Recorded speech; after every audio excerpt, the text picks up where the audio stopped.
The World Trade Center, unmistakable in its silhouette against the sky.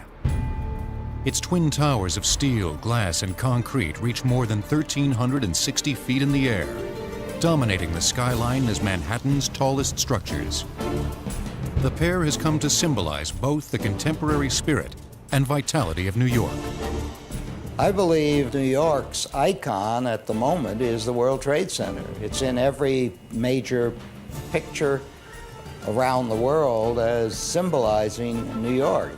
I think anyone who studies it on a certain level falls in love with the World Trade Center. No matter what you think about it aesthetically, no matter what you think about it politically or culturally, no matter how you think it looks on the skyline, the fact that human beings have the ingenuity to be able to do this kind of thing is, you know, kind of stunning and affirming in an odd kind of way.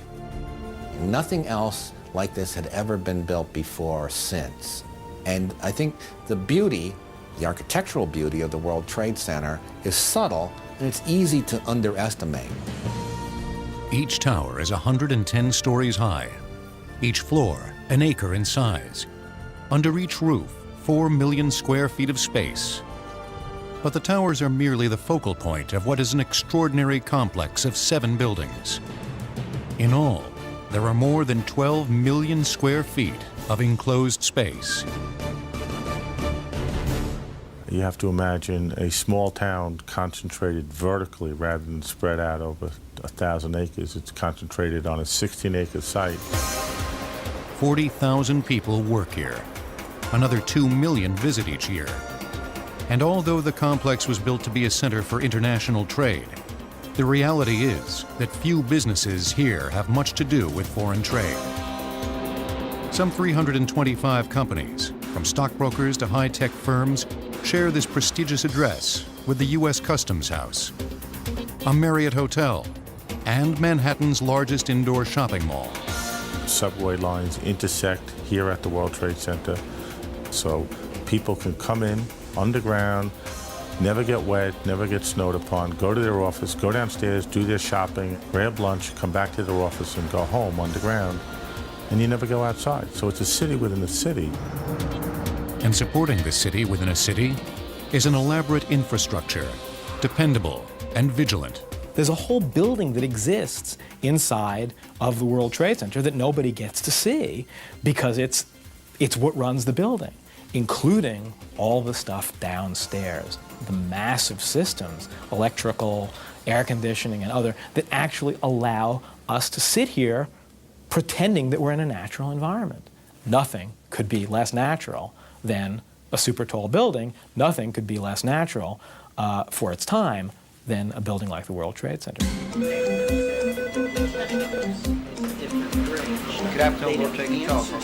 So vast is this city. The World Trade Center has its own police force and what it calls the Operations Control Center, or OCC. The department's sole responsibility is to keep this mini metropolis safe, clean, and functioning.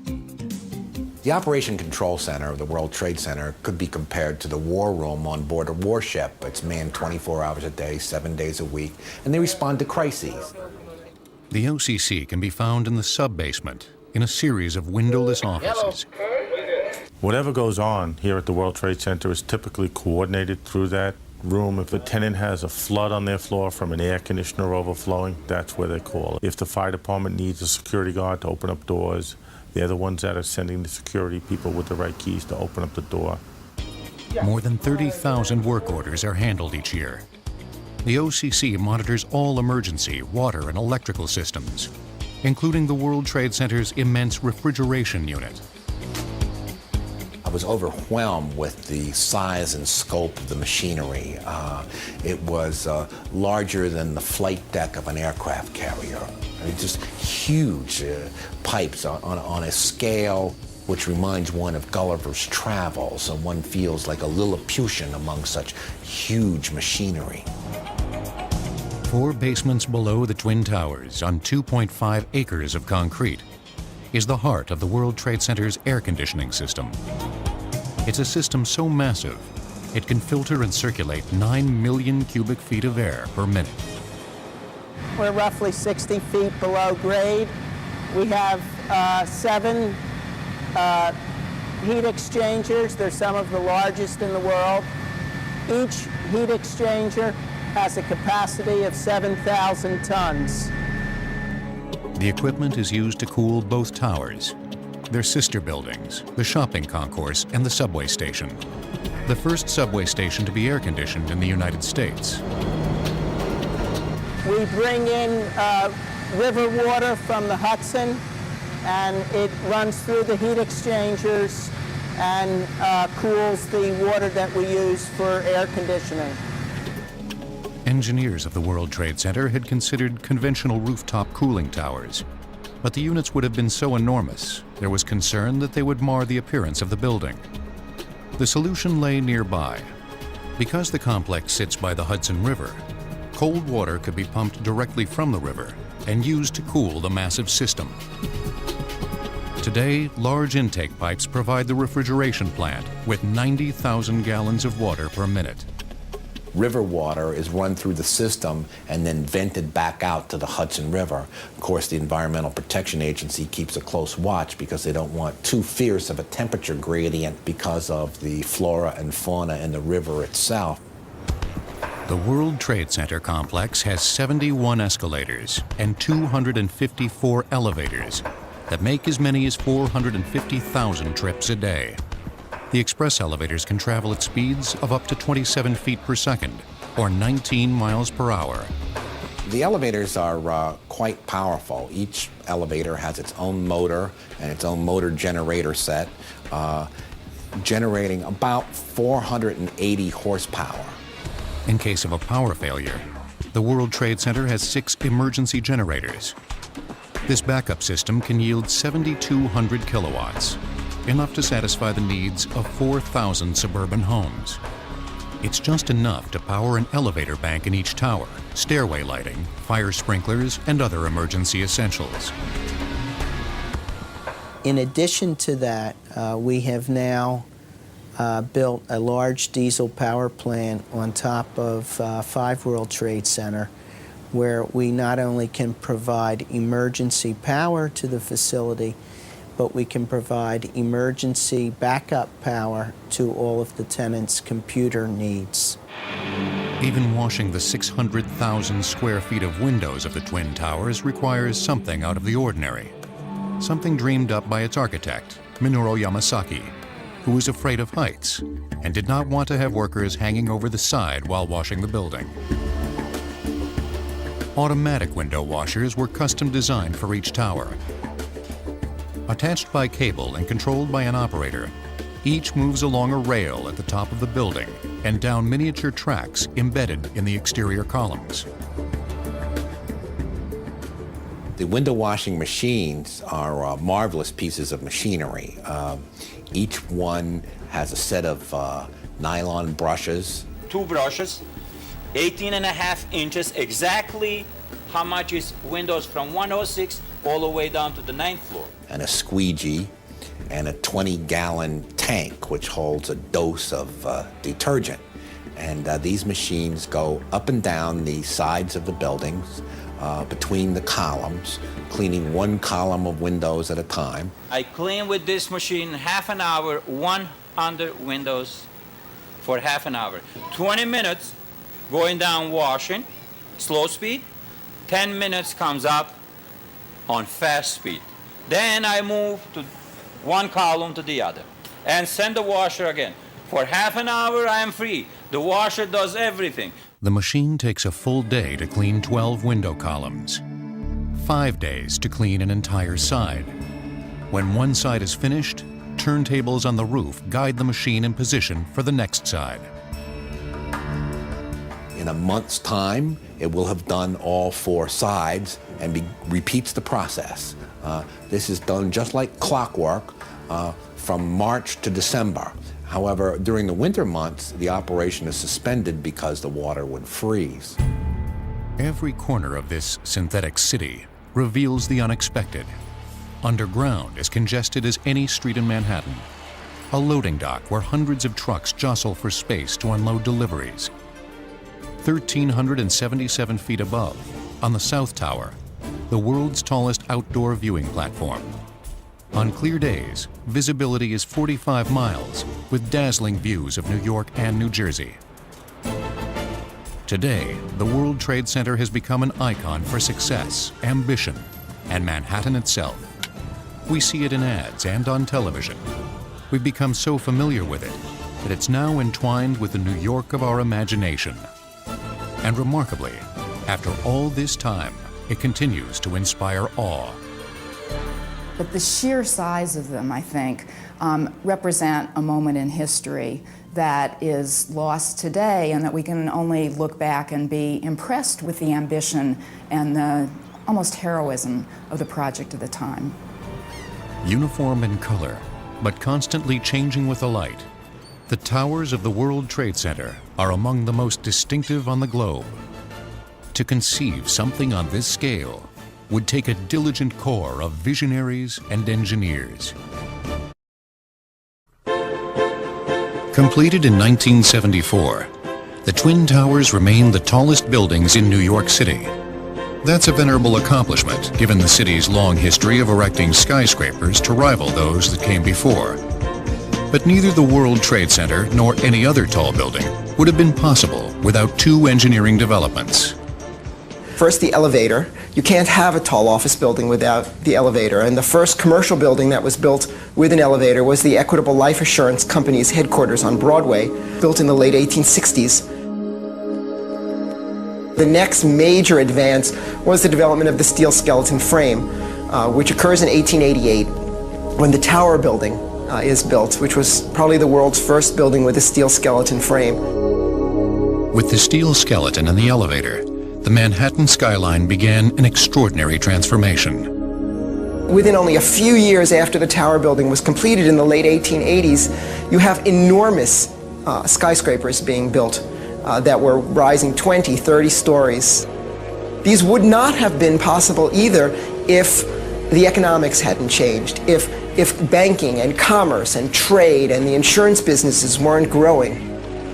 During the first decades of the 20th century, some of New York's most famous skyscrapers were built. In 1903, the Flatiron Fuller Building. In 1909, the Metropolitan Life Tower. And in 1913, the Woolworth Building. The next great growth of skyscrapers occurred in the 1920s. It culminated in 1930 and 31 with buildings like the Chrysler Building and, of course, the Empire State Building, which was the world's tallest building for the 40 years before the World Trade Center. During each one of those cycles, there was a boom in the economy that drove the heights of buildings ever taller. It was during the euphoric boom years immediately following World War II that New York lawmakers conceived the idea of an international or World Trade Center. They expected an increase in global trade and believed New York could be more competitive with other port cities if all businesses related to trade were housed under one roof. The idea came about that there would be a big trade mart based on the ancient fair in Leipzig, which went back to the Middle Ages. There would be a fair, a permanent trade exposition in New York where people from all over the world could come and show their goods. But when market research revealed that the city would benefit more by modernizing its ports, the idea was scrapped. It wouldn't resurface again for more than a decade, and only then under the aegis of urban renewal and the influence of one of New York's most famous heirs, David Rockefeller, grandson of Standard Oil founder and billionaire John D. Rockefeller. In 1958, Rockefeller spearheaded what was called the $1 billion plan to stimulate business and revitalize Lower Manhattan. His vision was to spend $1 billion of private and public monies to create a kind of gleaming futuropolis. The core of this thing is going to be this great public purpose, a World Trade Center that will secure the future of New York City's port forever. So they said, well, here's all this stuff we can demolish over on the east side. This, by the way, is where the South Street Seaport is today, and all the preserved buildings are today. But at that point, it was considered fair game. At the 19th century buildings, knock them down. It should also be pointed out that David Rockefeller's brother was Nelson Rockefeller, who was the governor of New York. So this is very helpful in pushing the project through. In fact, some people have said that the Twin Towers should be renamed David and Nelson. To fund and build the new project, David Rockefeller and his supporters turned to the Port Authority, an agency chartered in 1921 by the states of New York and New Jersey to build and operate any terminal or transportation facility within a 25-mile radius of the Statue of Liberty. The Port Authority is a hybrid creature, partly a government agency and partly operating as a private business. No one else had quite the same combination of deep pockets and financial resources, the right of eminent domain, and the technical engineering skills to launch a big project. The other great power that the Port Authority has stems from the nature of public authorities in general. If you want to build a project that costs $1 billion, you simply sell bonds to do that, and then you charge rents or tolls or something like that to pay those bonds off.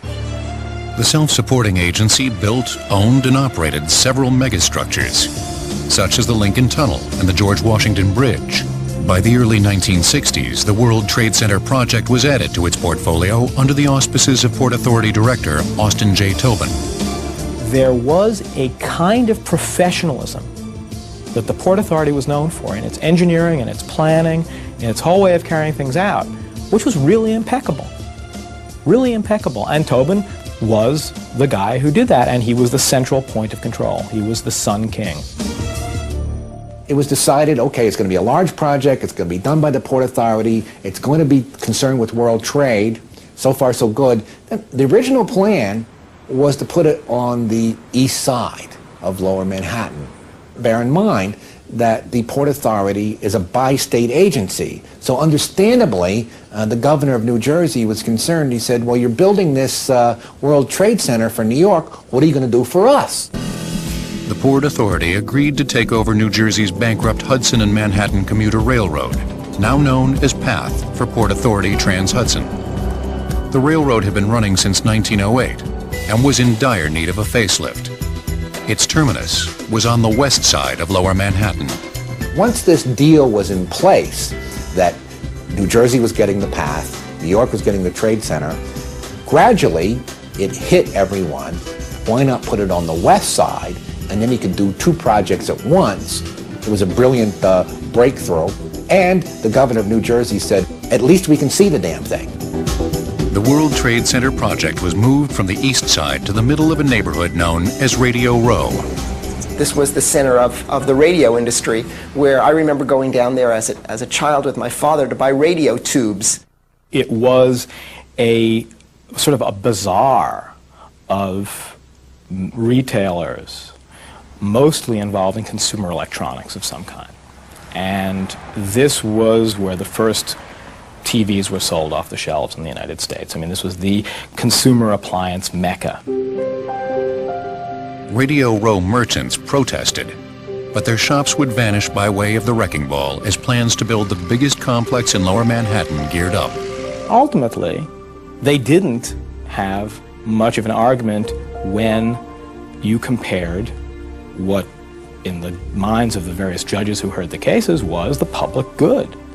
Well, I mean, you're just a business. You can go and you can move someplace else. But this is Lower Manhattan, and the financial district has to expand. I mean, look, you guys got to get out of the way. The merchants were bought out. Planners decided the World Trade Center site would occupy 16 acres, but it was not yet known who would design it. When Yama received the letter, we looked at the letter, and Yama kind of called us together and said, you know, it just shows how careful you got to be when you write a letter of invitation like this, because here's a project that obviously has a misplaced decimal point. It's got too many zeros. Who would be asking our firm to do a project of $250 million? But we prevailed upon Yama to follow through and make a call. It was the call that changed his life. Out of a field of more than a dozen prominent architects, Austin Tobin and the Port Authority chose Minoru Yamasaki and his firm out of Michigan to design one of the most important buildings in the world. The year was 1962. Yamasaki was a rather strange choice as an architect because he had never built anything on this scale before, and most of his previous buildings had been rather precious boxes, buildings that were detailed and ornamented in a way that you wouldn't expect to relate to the size of the World Trade Center. He was also famously a strange pick because he had fear of heights. What impressed the Port Authority was Yamasaki's grasp of engineering and his character. He was a self-made man, rising from a hard-scrabble childhood in Seattle to acclaim as an award-winning architect. They saw someone who was similar in some ways to them and to their values. This was not an architectural prima donna. Yamasaki and his team went to work studying and designing over 100 different schemes and models. There were times when something would just simply go wrong. Yama would look at it and would see the flaws in it quickly and very compassionately say, let's try a little something else. Yamasaki finally settled on a 2-tower development between 80 and 90 stories tall. Its plaza was evocative of the Piazza San Marco in Venice. Light poured into interior public areas, and windows were designed shoulder width to give people a sense of security, no matter how high the floor. But the Port Authority wanted to make one important change. Given the square footage demands of the World Trade Center project, the Public Relations Department began to say, well, why not make it the tallest building in the world? He was very, very nervous about that because of the cost of pushing those extra floors in. He was fearful that the economics of the project would dictate to stripping away some of the things at the ground level for the planting in the plaza, the flowers in the plaza, the sculpture in the plaza.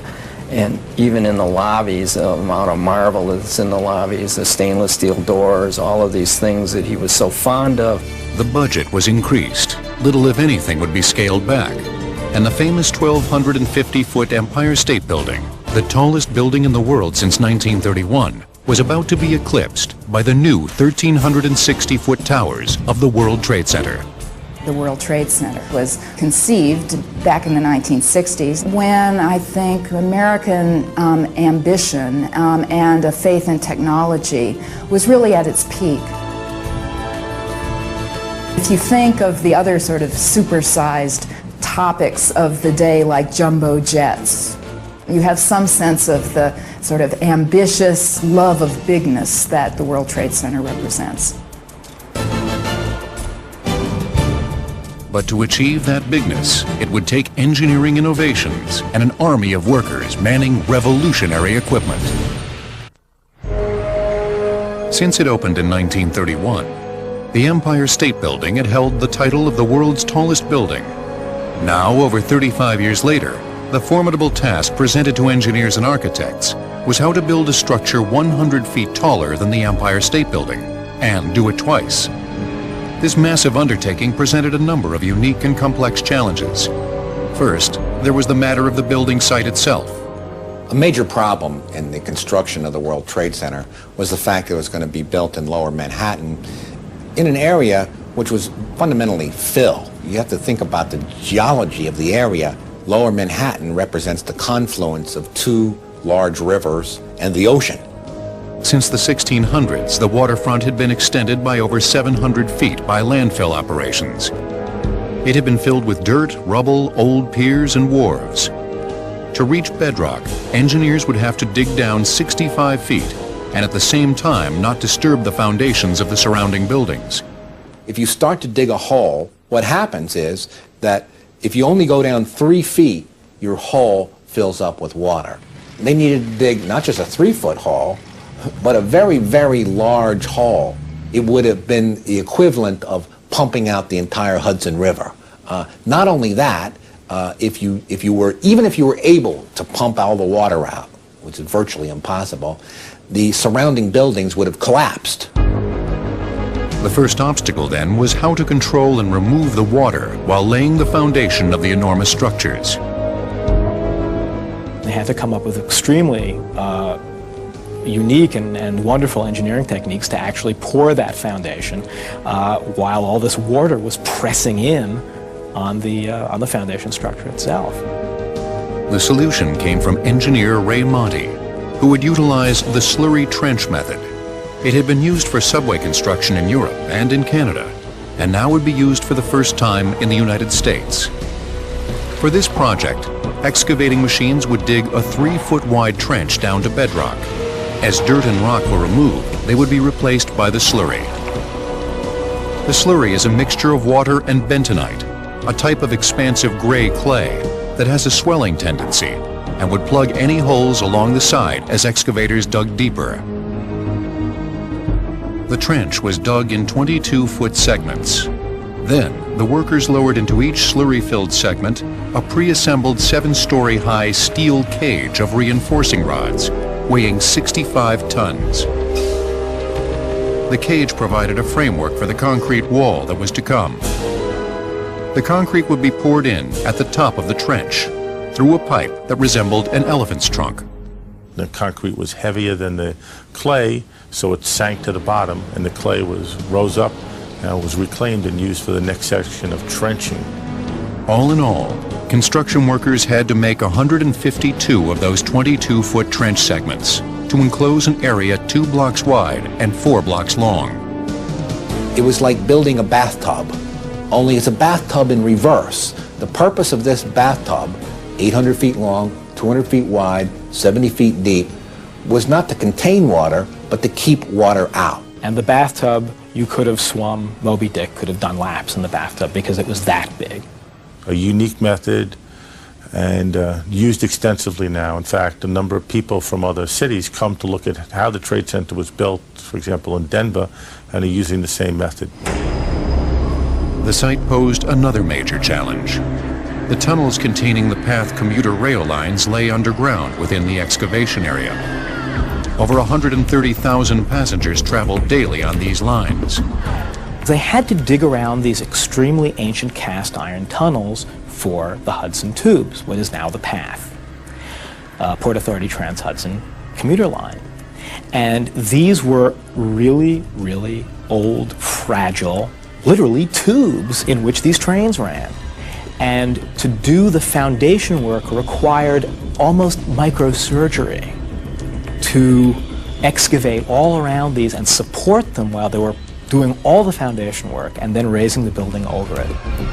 The fragile tubes were supported in protective cradles 40 feet in diameter while excavation continued around them. We had to protect them over about 4 years while we were building from scratch to completion. All the time, kept them running, never created inconvenience for the passengers. Once excavation was complete, there was the burden of moving the excavated landfill. To remove the 1 million cubic yards or 100,000 truckloads worth of landfill, the solution by Austin Tobin seemed to be a win-win situation. Instead of carting this dirt all the way to New Jersey or hauling it way out to sea, simply place it on the west side of West Street. But not just to dump it in the river, but to carefully contain it within a series of cofferdams, such as, in effect, you would be increasing the size of New York City. And that's precisely what they did. They measured out an area just west of West Street, which would extend 700 feet out into the Hudson River, be 1,400 feet long, in other words, about the size of 6 city blocks. They built a drum-shaped box of cellular cofferdams, a watertight enclosure to hold the material excavated from the building site. These were really like big sunken cylinders, each 63 feet in diameter, each one 50 feet in diameter, each one filled with 6,000 cubic yards of sand. So you would create this barrier 700 feet out to the river and 1,400 feet long, behind which you would put the excavated fill and thus create 23 acres of new land. As a result of the excavated material, the landfill created some of the most valuable real estate in the country. New York got $90 million worth of land that would eventually become Battery Park and the World Financial Center. Although the foundations were in place, there was still the problem of bringing thousands of tons of steel up over 100 floors. In past construction of skyscrapers, derricks were used. but a derrick had to be constantly lifted to a higher position, one floor at a time, costing several man-hours. Derricks also had to be powered from the ground, with extremely long cables running down through the floor already built. The answer was a self-powered crane that came from across the globe. These were the so-called kangaroo cranes, nicknamed because they're coming from Australia, and they were put at the corner of each building. And what these kangaroo cranes essentially were able to do was to hoist themselves up with automatic machinery built into the crane such that the crane could rise as the building went up. The crane's diesel motors supplied the power, driving a series of hydraulic lifts installed at the base of each corner.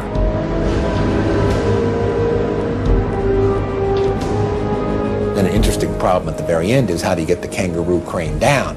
And the way that was done is they had to be disassembled and brought down by elevator. The cranes would raise a structure unlike any in the world. Before the buildings would be finished, more radical construction and engineering methods would forever change how skyscrapers were built. Construction of the Twin Towers began in August 1968. Architect Minoru Yamasaki would move away from conventional techniques with a completely different type of skeleton. The common sense way of understanding the construction of a skyscraper, we think back to our childhood, is building it like an erector set. You have little pieces of steel which you hold together with rivets and grommets, and it's like building a cage. This is the normal way of building a steel skyscraper. It's a cage-like construction. You have vertical members and horizontal members, and you build little boxes, and you pile box upon box upon box, and thus you have a skyscraper. Yamasaki wanted something different. What he decided on was a revolutionary way of constructing high-rises, the exterior skeleton system. What Yamasaki came up with, in conjunction with structural engineers, is to make the skin of the building much stronger so that you wouldn't need internal columns. Ever since the 19th century, skyscrapers have been built with a network of interior supporting columns. Their exterior walls were merely curtain walls that admitted light and kept out the rain. But in the World Trade Center, its tough exterior walls would carry the vertical loads and have the strength to resist the enormous force of lateral winds as well. High-strength steel that had not been available before made this possible. A good analogy, I think, to explain it is the World Trade Center towers are like stalks of celery. The rigidity comes from the outside, not from the inside. And this also accounts for their unique appearance. The building was designed to have a fully loaded 707 crash into it. That was the largest plane at the time. I believe that the building probably could sustain multiple impacts of jetliners because this structure is like the mosquito netting on your screen door, this intense grid, and the jet plane is just a pencil puncturing that screen netting. It really does nothing to the screen netting. To achieve this kind of strength, engineers conducted two comprehensive tests. The first was a boundary layer wind tunnel test. Scale models of the World Trade Center, along with a large section of the city, were put into a wind tunnel. Planners spent hours doing mathematical stress calculations of various wind effects on the building. With the World Trade Center was the first time that for a high-rise building that comprehensive boundary layer wind tunnel studies had been performed. And previous to this, people had studied the effect of wind for aeronautical projects, for use in cars, designing cars, but for buildings that had not been used. 30 years later, that type of testing is standard practice in the structural engineering industry. The second was a human sensitivity test. They created a very interesting experiment. The bait for this particular experiment is they were offering free eye examinations. And unbeknownst to the people, while they were getting their eye exam, it was a legitimate deal. They did get the eye exam. But what they didn't know was that the room in which the eye examination was taking place was being subjected to variable forces of sway. And what they were trying to determine is how much sway would the average person tolerate before he or she started to object. Amazingly, people tolerated sway equivalent to that caused by 150-mile-per-hour winds. The exterior skeleton system also allowed for a maximum of open, usable, and rentable column-free floor space. This helped create another engineering first. 2 buildings, each 110 stories high, could have produced a maze of elevators. Tobin and Yamasaki avoided that problem by borrowing a key concept from New York's famed subway system. They proposed dividing each tower building into 3 parts or zones. Each zone would have its own lobby, and people would be able to transfer from express to local in the 2nd and 3rd zones. Initially, the idea was almost shot down. Austin Tobin, who was the executive director of the Port Authority, had a blue ribbon panel of architectural experts. And the blue ribbon panel unanimously said that the tenants would never accept such an arrangement, that had never been done before, and that people would not tolerate the waste of time of taking 2 separate elevators to reach their destination. But Tobin continued to move forward, and even asked Otis Elevator to build pioneering elevators with sliding doors in both the front and the rear. The first people in the elevator were also the first people out.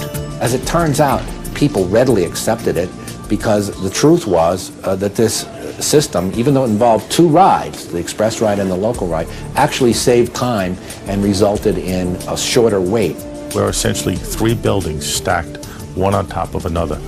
A unique concept now used in numerous other super high-rise buildings around the world, whether it be Shanghai or Malaysia, but very innovative at its time. During the building of the World Trade Center, each problem faced by engineers and contractors resulted in a revolutionary solution. This building is not just a machine, it's an intelligent machine or a smart machine. And one of the things that, again, the Port Authority was way out ahead of everybody else in really marshaling the best, not just structural engineering minds, but also the best electrical and electronic engineering minds. All of these pioneering ideas created a complex that was structurally sound and incredibly efficient. Its strength and its very existence would be most severely tested not by high winds or a jet airplane, but by an unforeseen and appalling act.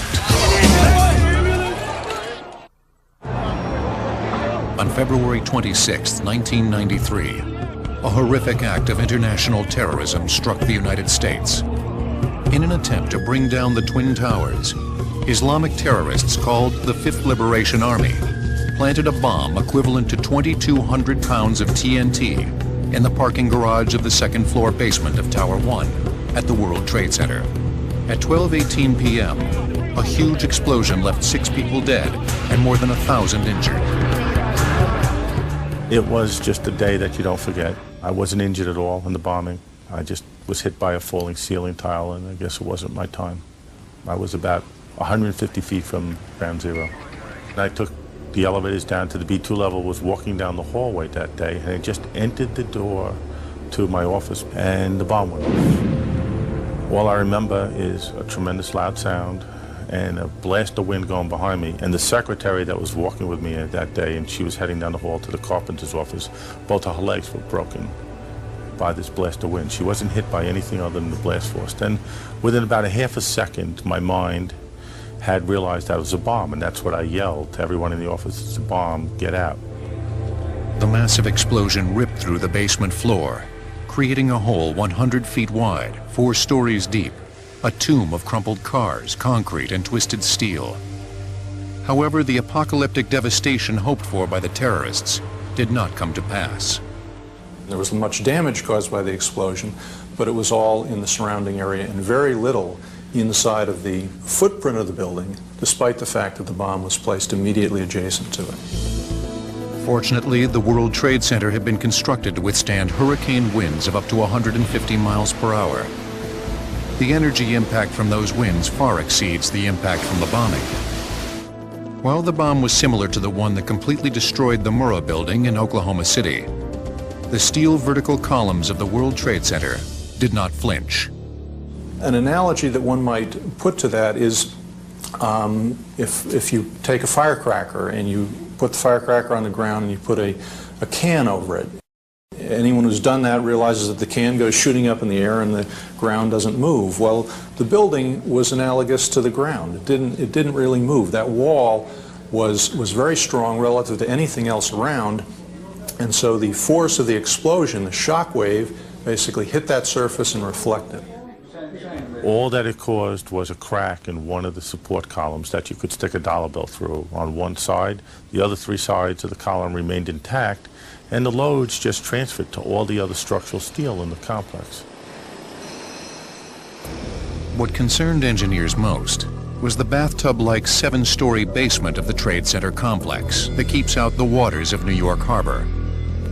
The horizontal basement floors that formed the lateral support for the bathtubs had been destroyed. The loss of the basement floors meant that the support of the bathtub walls was in question. The entire wind load is carried to these columns. New York's weather forecast presented an even greater sense of urgency. There was concern, particularly since there was a windstorm predicted for the following week, that some of these columns might in fact get some additional load due to the windstorm and would buckle. Columns can be like rulers. If you push on them enough, they'll just buckle out to the side at a given point. Within 36 hours, the damaged structural column and remaining columns were given solid additional bracing. Cleaning the extensive debris was another priority. It was a massive, almost like Normandy or D-Day. The cleanup operation was on a heroic scale. The engineering reconstruction was on a heroic scale.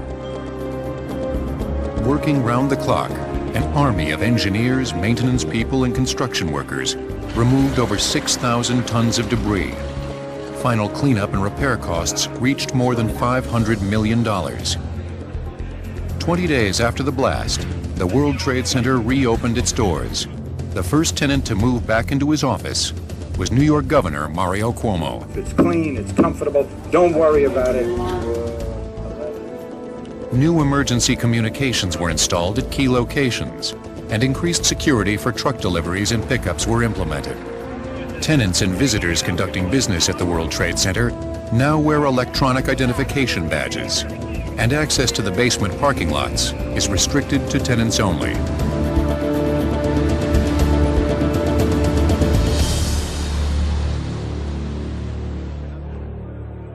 There was a loss of life. Some of my friends were killed in this incident. But it shows the tremendous resiliency and strength of these two towers, that such a significant event resulted in what was amazingly not that much property damage, and what could have been a real tragedy, only 6 people were killed here, rather than the tens of thousands that the terrorists wanted to kill. It was a symbolic act more than a murderous act. The World Trade Center is a symbol, an icon, a representation, not just of the port of New York and New Jersey, or of Lower Manhattan, or of Wall Street, but indeed of the capitalist system, and by extension, all of America. Now more than ever before, the World Trade Center could be seen as a symbol of New York's strength and resilience. Great engineering projects like this become another way of our continuing to tell a story about who and what we are. You know, that's one of the ways that civilization reproduces itself. And sometimes we have to write these things out real big and then look at all the small stuff that goes into it. Floor by floor by floor,